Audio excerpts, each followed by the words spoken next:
Good morning बच्चों, मैं doctor Madhulika Singh उज्ज्वल। आज आपकी क्लास में जो पूर्व में प्रीवियस क्लास में हमने मौलिक अधिकारों का डिस्कशन किया था, उन पर विस्तार से चर्चा की थी, उनकी विशेषताओं के बारे में चर्चा करने जा रही हूँ। तो जो मौलिक अधिकार भारतीय संविधान द्वारा नागरिकों को दिए गए हैं, हम सबको, उनकी जो मुख्य विशेषताएं उनको पढ़ने के बाद हमारे सामने निकल कर आती हैं, वो इस प्रकार से हैं बच्चों कि पहली विशेषता तो आप कह सकते हो कि ये अधिकार वाद योग्य है, यानी राज्य द्वारा राज्य की शांति, सुरक्षा, व्यवस्था को ध्यान में रखते हुए इन पर प्रतिबंध युक्त प्रतिबंध यानी आवश्यक होने पर राज्य की शांति, सुरक्षा, व्यवस्था को ध्यान में रखते हुए लगाए जा सकते हैं। हाँ, ये बात अलग है कि वो प्रतिबंधों की जो निर्धारण है वह हमारे न्यायालय द्वारा किया जाएगा, राज्य द्वारा नहीं। दूसरी जो विशेषता निकल कर सामने आती है बच्चों मौलिक अधिकारों की, वह यह होता है कि ये जो अधिकार है वो एक तरह से संविधान ने हमें सरकार के एक पक्षीय निर्णय के विरुद्ध दिए हैं, यानी सरकार शासन संचालन अपनी मनमानी से नहीं करे, इसके लिए ये अधिकार नागरिकों को प्रदान किए गए हैं। हालांकि कुछ निजी व्यक्तियों के विरुद्ध भी ये उपलब्ध हैं, जो हमने वो निवारक निरोध अधिनियम पढ़ा है, जिसके तहत किसी भी व्यक्ति को बिना उसको बताए राष्ट्र या राज्य की सुरक्षा आदि का वास्ता देकर गिरफ्तार किया जा सकता है। तो यहाँ पर यह एक अपवाद स्वरूप उपलब्ध है, परंतु वास्तव में जो एक विशेषता बनती है वह यही है कि ये अधिकार शासन को अपनी मनमानी से रोकने वाले अधिकार नागरिकों को भारतीय संविधान ने दिया है। अगली जो विशेषता की बात करें हम, तो यह है कि इसमें नकारात्मक और सकारात्मक यानी निषेधात्मक और सकारात्मक दोनों व्यवस्थाएं उपलब्ध है। यानी कुछ अधिकार समिति के द्वारा राज्य निषेध कर रहा है चीज़ों को, जैसे छुआछूत वाला है, अस्पृश्यता जिसका है, या उपाधियों का अंत जो किया गया है। ये ऐसे मौलिक अधिकार हैं जिसको होने देने से राज्य को रोकना है, या जिसको राज्य को नहीं करने देने की बात संविधान ने कही है। और सकारात्मक की बात करें तो जो विधि के समक्ष समानता देने का काम है, यानी राज्य की ये ड्यूटी रहेगी कि वह सभी नागरिकों को विधि के समक्ष समान मानते हुए बिना किसी वर्ग, जाति, लिंग भेद के सबको एक समान अवसर राज्य में प्रदान करेगा, सबको समान व्यवस्था में राज्य मानेगा। तो यह सकारात्मक रूप में और नकारात्मक रूप दोनों में राज्य में उपलब्ध हैं। अगली विशेषता की बात करें बच्चों, तो यह मौलिक अधिकार पूर्णतया स्थायी नहीं है, यानी हमारे संविधान ने यदि उनको एक बार दे दिया है और वो हमेशा के लिए भारतीय नागरिकों के हो गए हो, ऐसा नहीं है, वरन समय, परिस्थिति और आवश्यकता के अनुसार संसद संविधान संशोधन के माध्यम से इनमें कटौती भी कर सकती है और इनमें कमी भी कर सकती है। इसको मैं आगे आपको इस पॉइंट को और ज़्यादा अच्छे से इस संबंध में जो संवैधानिक निर्णय दिए हैं, सर्वोच्च न्यायालय के निर्णय आए हैं, उन पर भी चर्चा करूंगी बच्चों इस विशेषता की। तो अगली विशेषता जो है वो है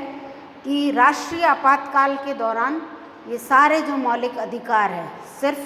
20 और 21 अनुच्छेद 20 में जो अपराधों के विरुद्ध संरक्षण दिया गया है और 21 में जो प्राण और दैहिक स्वतंत्रता का मौलिक अधिकार है, इन दोनों को छोड़कर बाकी सभी मौलिक अधिकार राष्ट्रीय आपातकाल के दौरान निलंबित किए जा सकते हैं। यानी इसकी एक विशेषता यह निकल कर सामने आती है कि निलंबन भी हो सकता है इनका। अगली विशेषता है कि इन अधिकारों को सर्वोच्च न्यायालय द्वारा गारंटी और सुरक्षा दी गई है। कैसे कि जो संवैधानिक उपचारों का अधिकार दिया गया है आर्टिकल 32 में, वह भारतीय नागरिकों के मौलिक अधिकारों को सर्वोच्च न्यायालय द्वारा दी गई सुरक्षा और गारंटी ही है, जिसके तहत वो मौलिक अधिकारों के हनन होने पर या उनका उल्लंघन होने पर या उनकी अवहेलना होने पर न्यायालय की शरण ले सकते हैं। तो इस प्रकार बच्चों अपने जो संविधान ने मौलिक अधिकार दिए हैं उनकी ये निम्नांकित उपरोक्त विशेषताएं हम बतला सकते हैं। अब बात करते हैं इनके महत्व की। तो जैसा कि हमने इतने चर्चा की है उससे ये समझ में आ जाता है कि मौलिक अधिकार किसी भी देश के नागरिक के लिए कितने अधिक महत्वपूर्ण या उपयोगी हो सकते हैं। परंतु यदि इसको बिंदुओं में बांधना है तो हम भारतीय मौलिक अधिकारों का महत्व इस प्रकार से देख सकते हैं बच्चों कि जो पहला महत्व है कि यह देश में लोकतांत्रिक व्यवस्था स्थापित करता है, क्योंकि इसके कारण ही लोकतंत्र मजबूत हो रहा है। और लोकतंत्र मजबूत होने का कारण है कि समूचे नागरिक स्वतंत्रता और समानता का उपभोग कर रहे हैं, जो लोकतंत्र के प्रमुख आधार स्तंभ माने जाते हैं। दूसरा जो इसका महत्व वो है कि यह वैयक्तिक स्वतंत्रता के रक्षक हैं, यानी इन अधिकारों के द्वारा जो 14 और 18 के तहत अपने को, जो 19 और 22 के तहत अपने को स्वतंत्रता का मौलिक अधिकार मिला है, जिसमें अभिव्यक्ति की स्वतंत्रता,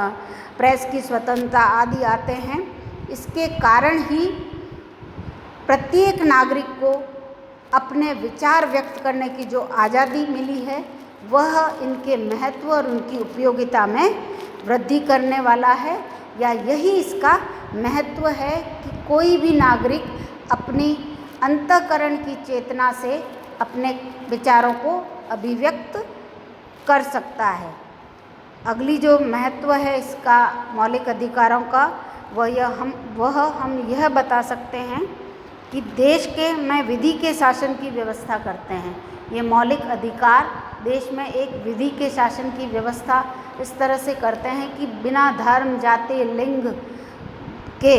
सभी नागरिकों को समान मानकर सभी के साथ एक प्रकार के कानून लागू कर किसी को भी बड़ा या छोटा न मानते हुए सभी को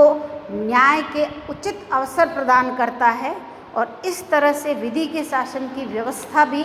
इसका एक अहम महत्व हम मान सकते हैं या बता सकते हैं। अगला जो महत्व है इन मौलिक अधिकारों का वह यह है बच्चों कि ये अधिकार सामाजिक समानता और सामाजिक न्याय की भी आधारशिला रखते हैं। आपने देखा जब हम मौलिक अधिकारों पर विस्तार से चर्चा कर रहे थे तो उनको पढ़कर ही लग रहा था कि इनके आधार पर किसी भी समाज में समानता और न्याय की स्थापना पूरी तरह से संभव हो सकती है। यानी मौलिक अधिकार ही वो अधिकार हैं जो समाज में सामाजिक समानता और सामाजिक न्याय की स्थापना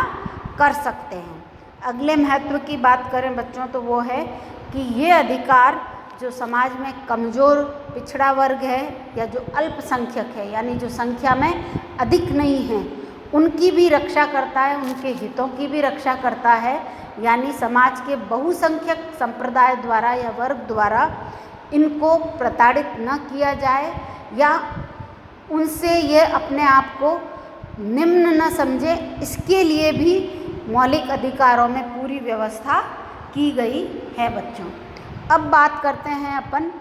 इन अधिकारों के आलोचना की, यानी मौलिक अधिकारों की जो हमने इतनी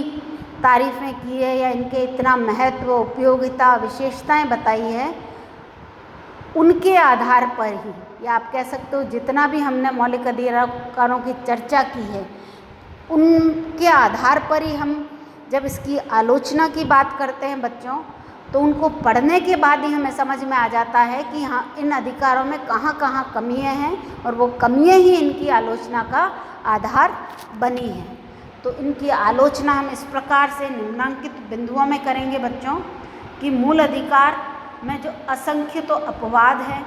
और प्रतिबंध हैं और व्याख्याएं भी आधी अधूरी हैं, यानी कई बार अस्पष्टता के कारण मौलिक अधिकारों का उस रूप में नागरिक उपयोग नहीं कर पा रहे हैं या नहीं कर पाते हैं। तो ऐसे में यह आलोचना का एक कारण बना कि यह एक तो असंख्य अपवाद भरे हुए हैं इसमें, फिर प्रतिबंध भी समय समय पर इस पर विभिन्न अधिकारों पर लगाए जाते हैं या जा सकते हैं, और व्याख्या में भी कि एक अधिकार दिया है पर दूसरे का उसी से जुड़ा हुआ दूसरा अधिकार नहीं दे रहा है, तो व्याख्या भी कुछ स्पष्ट नहीं की गई है। अगली जो आलोचना आलोचकों ने की है मौलिक अधिकारों की, वह यह की है कि यह राजनीतिक अधिकारों का उल्लेख इसमें दिखता है, या देखने से लगता है कि ये राजनीतिक अधिकार है। सामाजिक आर्थिक अधिकारों की व्यवस्था का इनमें पूर्ण अभाव है। कैसे कि जैसे सामाजिक न्याय और समानता की स्थापना की बात तो करते हैं ये अधिकार, परंतु सामाजिक सुरक्षा का अधिकार, काम पाने का अधिकार, विश्राम और आदि के उपबंध मौलिक अधिकारों में कहीं पे भी वर्णित नहीं हैं, या कहीं पर भी हम नहीं दे सकते हैं। और इनके अभाव में सामाजिक समता और सामाजिक न्याय की स्थापना करने में यह कैसे सफल होंगे, यह हम खुद ही समझ सकते हैं। अगली आलोचना इनकी यह कहकर भी की गई है कि ये अधिकार अस्पष्ट हैं, और अस्पष्ट होने के साथ साथ अनिश्चित और धुंधले से भी हैं, यानी आप पूरी तरह से सरलता से या सामान्य तौर पर इनको समझा नहीं जा सकता है। जैसे लोक व्यवस्था, अल्पसंख्यक, उचित प्रबंध, सार्वजनिक हित आदि कई शब्दों का इन अधिकारों में प्रयोग किया गया है, परंतु इनके मायने क्या है, इनका स्वरूप कैसा रहेगा, या इन शब्दों का निर्धारण किस सीमा तक किया जा रहा है, या कैसे इनको समझा जाए, इस पर संविधान में स्पष्टता से कुछ भी नहीं किया गया। बस इन बड़े बड़े शब्दों का प्रयोग भर लगता है वहाँ पर। अगली आलोचना यह कहकर हम आलोच करते हैं कि मूल अधिकारों में स्थायित्व का अभाव है। ये अधिकार जो हमारे संविधान ने दिए थे वो वैसे ही रहेंगे, सदैव भारतीय नागरिक उनका उपयोग करते रहेंगे, ऐसा नहीं है बच्चों। समय आने पर संसद को, अब समय आने का मतलब आप समझ सकते हो कि यदि संसद चाहे तो इनमें कटौती कर सकती है, इनको सीमित कर सकती है और इनमें कमी ला सकती है। यानी पूरी तरह से जो ये संविधान द्वारा प्रदत्त मौलिक अधिकार है वो भारत व्यवस्थापिका के उसमें चले जाते हैं कि संसद चाहेगी तो उनमें कटौती, कमी और सीमित करने का अधिकार रखती है। और ऐसे में यह अधिकार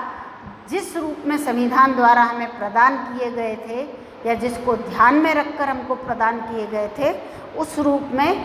मिलेंगे या नहीं इसकी कोई गारंटी नहीं है। अगली आलोचना आलोचक यह कहकर कह रहे हैं कि निवारक निरोध जैसे जो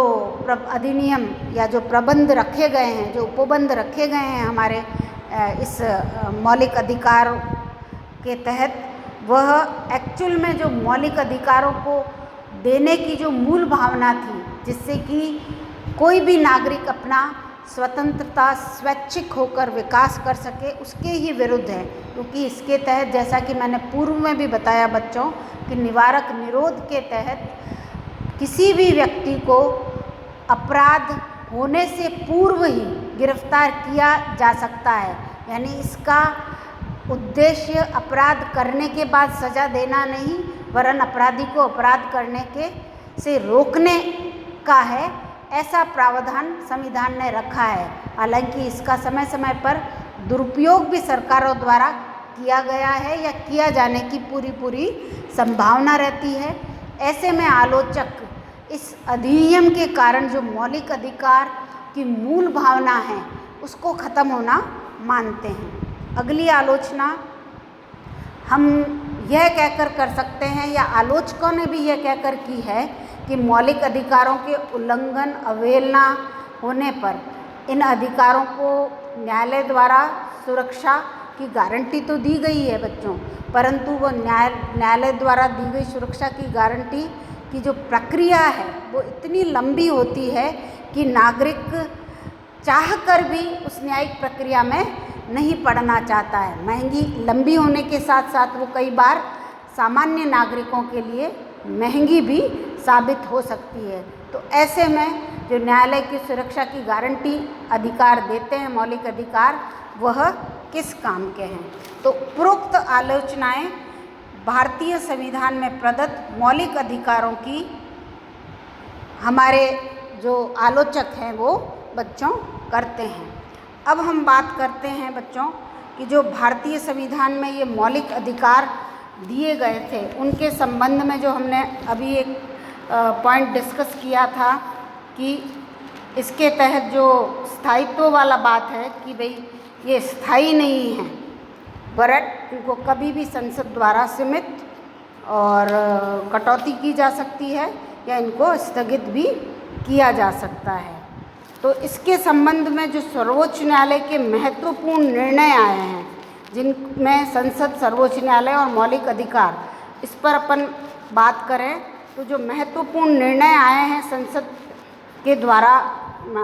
सर्वोच्च न्यायालय के द्वारा मौलिक अधिकारों के संबंध में, उन पर मैं आपको थोड़ा सा बताना चाहूँगी बच्चों कि 1951 में शंकरी प्रसाद और बनाम भारत संघ में निर्णय दिया गया था कि संसद को मौलिक अधिकारों में परिवर्तन कर सकती है। इस स्थिति को स्वीकार किया गया था। मौलिक अधिकारों के संबंध में संसद की जो पावर है, जो शक्ति है, उसमें शंकरी प्रसाद बनाम भारत संघ में सर्वोच्च न्यायालय ने 17वें संशोधन पर, 17th अमेंडमेंट पर यह निर्णय दिया था कि संसद को मौलिक अधिकारों में परिवर्तन करने का अधिकार है। यानी कि संसद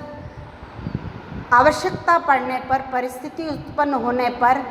मौलिक अधिकारों में कटौती कर सकती है, उनको सीमित कर सकती है आदि। परंतु 1967 में गोलकनाथ विवाद में, गोलकनाथ बनाम पंजाब सरकार विवाद में सर्वोच्च न्यायालय ने पूर्व में दिए गए शंकरी प्रसाद बनाम भारत संघ के में दिए गए निर्णय को पूरी तरह से पलटकर रख दिया और कहा कि संसद को मौलिक अधिकारों में परिवर्तन का या उनमें कटौती करने का या उनमें संशोधन का कोई अधिकार नहीं है, क्योंकि इस निर्णय में जो न्यायाधीश थे, मुख्य न्यायमूर्ति सुब्बा राव, उन्होंने यह कहा कि चूंकि मौलिक अधिकार जो भारतीय संविधान द्वारा भारतीय नागरिकों को दिए गए हैं वे सर्वोपरि हैं, वे राष्ट्रीय हित में हैं। ऐसे में यदि संसद संविधान के भाग 3 के किसी भी उपबंध को संशोधित करेगी या उनको सीमित करेगी तो एक तरह से वह भारतीय नागरिकों की मूल भावना के विरुद्ध हो जाएगा। आगे चलकर गोलकनाथ बनाम इस पंजाब सरकार के निर्णय को बच्चों पुनः चुनौती दी जाती है न्यायालय में, और प्रधान न्यायाधीश सीकरी की अध्यक्षता में जो 24 न्यायाधीशों की एक पूर्ण पीठ बैठती है, उसमें केशवानंद भारती केस की सुनवाई के दौरान पुनः सर्वोच्च न्यायालय यह निर्णय देता है कि भारतीय संसद को मौलिक अधिकारों में संशोधन करने का, उनको सीमित करने का या उनको उनमें कटौती करने का अधिकार दिया जाता है। तो आप यहाँ पर सुनिए कि पहला जो केस था वह था शंकरी प्रसाद बनाम भारत संघ, जिसमें यह कहा गया कि संसद को भारत के मौलिक अधिकारों में, संविधान द्वारा प्रदत्त मौलिक अधिकारों में परिवर्तन का अधिकार है। फिर गोलकनाथ में कहा गया 1967 में कि संसद को मौलिक अधिकारों में परिवर्तन करने का कोई अधिकार नहीं है। फिर वापस केशवानंद भारती केस में पुनः निर्णय दिया गया कि संसद को मौलिक अधिकारों में कमी, कटौती या उन्हें पूर्णतया समाप्त करने का अधिकार दिया गया है। परंतु साथ ही इस निर्णय में यह भी उपेक्षा की गई कि संसद मौलिक अधिकारों को संशोधित करने का अधिकार रखती है, परंतु उस सीमा तक कि वह संविधान की मूल मान्यताओं, व्यवस्थाओं और भावनाओं के विपरीत न हो। यानी उसके द्वारा जो सीमाएं लगाई गई हैं, जो कटौती की गई है, जो भी अधिकार समाप्त किए गए हैं, वो भारतीय संविधान की जो मूल मान्यताएं हैं, जो आदर्श है, जिन भावनाओं को ध्यान में रखते हुए संविधान निर्माताओं ने भारतीय संविधान का निर्माण किया है, उनके विपरीत, उनके विरुद्ध या उनके प्रतिकूल नहीं हो संसद द्वारा किए गए ऐसे संशोधन। तो कुल मिलाकर ये चारों जो केस हैं बच्चों, यह मौलिक अधिकारों के संबंध में सर्वोच्च न्यायालय और संसद के बीच में जो शक्ति और अधिकार का खेल था, इन चारों निर्णयों में हम देख सकते हैं। और फाइनली संसद को भारतीय संविधान की मूल भावना को ध्यान में रखते हुए मौलिक अधिकारों में संशोधन का अधिकार प्राप्त है। तो आज की इस क्लास में हम यहीं पर समाप्त करते हैं बच्चों, और अगली क्लास में जो अपना नेक्स्ट टॉपिक है, यदि मौलिक अधिकारों से संबंधित कुछ अहम तथ्य या कुछ फैक्ट्स इस क्लास में हम नहीं पढ़ पाए हैं, तो उनको कंटिन्यू करते हुए, उनको बताते हुए मैं जो अपना अगला टॉपिक है नीति निर्देशक तत्व, डायरेक्टिव प्रिंसिपल्स, उस पर हम चर्चा करेंगे। तो आपसे मैं आशा करती हूँ बच्चों कि आप इसी तरह से सिंसियरिटी से अपनी हर क्लास में उपस्थित होकर अपने लिए जो ये अति उपयोगी लेक्चर्स हैं उनको सुनेंगे, और हमारी जो ये हम प्रयत्न कर रहे हैं इसको सफल बनाने की कोशिश भी करेंगे। तो थैंक यू बच्चों।